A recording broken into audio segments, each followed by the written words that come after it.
مفتی صاحب، میرا آپ سے سوال یہ ہے کہ کیا اسپرے سے وضو ہو جائے گا اور مسجد میں اس طرح وضو کرنے کی اجازت ہے؟ نت نئے ایسے مسائل تو آ ہی رہے ہوتے ہیں۔ اسپرے سے وضو کرنے کا یہ بھی ایک نیا طریقہ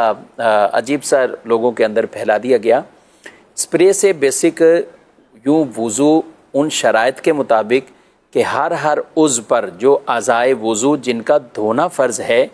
تو ان پر 2 قطرے بہہ جائیں، یعنی تمام بال پر، جلد پر، ہر شے پر 2 قطرے بہہ جائیں۔ اب مثال کے طور پہ تو یہ کونی سے لے کر یہ ناخن تک یہ پورا حصہ یہ دھونا فرض ہے۔ اب ان کے ہر جگہ پر 2 قطرے، یہ نہیں کہ ہم ایسے کریں تو وہ تھوڑا بہت جو اسپرے کیا تھا اس کے 2-3 قطرے ٹپک آئیں تو یہ کہیں 2 قطرے ہو گئے، نہیں، ہر اس پر 2 قطرے بہہ جائیں تو یہ کہلائے گا دھونا۔ تو اسپرے سے میں سمجھتا ہوں شاید مسا تو ہو جائے لیکن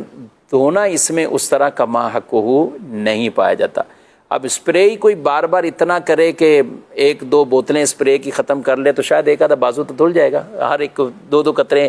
بہہ بھی سکتے ہیں۔ عضو کے ہر حصے پر وہ 2 قطرے بہہ جائیں، چاہے جتنے بال ہیں اور حصہ جو بھی ہے تو 2 قطرے وہاں سے بہہ جائیں تو یہ دھونا کہلائے گا۔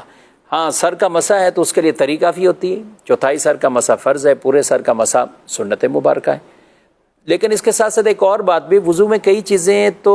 سنت مؤکدہ بھی ہیں۔ اب سنت مؤکدہ اگر کوئی ترک کی عادت بناتا ہے تو گناہ گار ہوتا ہے، تو اس لیے اس طرح کے نئے طریقوں پر بالکل وہ نہیں آنا چاہیے۔ جو وضو کے طریقے ہیں ان کے مطابق ہی وضو کیا جائے، اور پھر مسجد کے اندر کوئی آدمی بیٹھ کر وضو کرے اور مسجد میں کہے کہ اس طرح میں وضو کر لوں گا اور مسجد کو پانی کے قطروں سے وہ بچا بھی لے، مسجد کے اندر اس طرح کی کیچڑ وغیرہ نہ ہو، پانی نہ پھیلے، تو یہ بھی بڑا ایک مشکل کام ہے، اور مسجد کو ان چیزوں سے اور اس پانی کے قطروں سے بچانا بھی فرض ہے، تو اس کا خیال رکھنا ہے۔ مشقت والا بھی کام ہے، بہت مشقت والا۔ یعنی اب جو آپ نے کہا کہ مسجد کے فرش پہ اعضائے وضو سے ٹپکنے والے قطرے نہ گریں، جی، اب اس کے لیے اس کو رکھنے پڑیں گے کوئی 2-3 تولیے بھی، چونکہ اعضائے وضو سے قطرے جو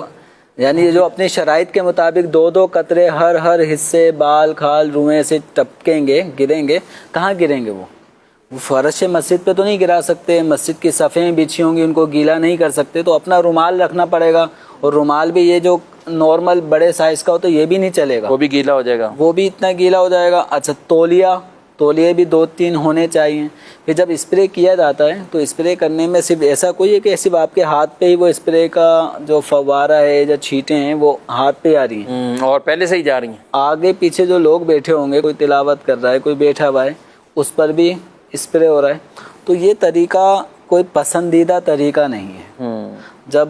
مساجد کے اندر وضو خانے موجود ہیں، آپ کے اپنے گھروں میں وضو کرنے کی سہولت موجود ہے، بالخصوص مسجد نبوی شریف، مسجد حرام، یہاں تو اتنے بڑے بڑے وسیع اور عریض پیمانے پہ وضو کرنے کی سہولتیں موجود ہیں، تو بندے کو وہیں جانا چاہیے اور وہیں اچھے طریقے سے تمام تر سنتیں اور مستحبات کا خیال رکھتے ہوئے وضو کرنا چاہیے۔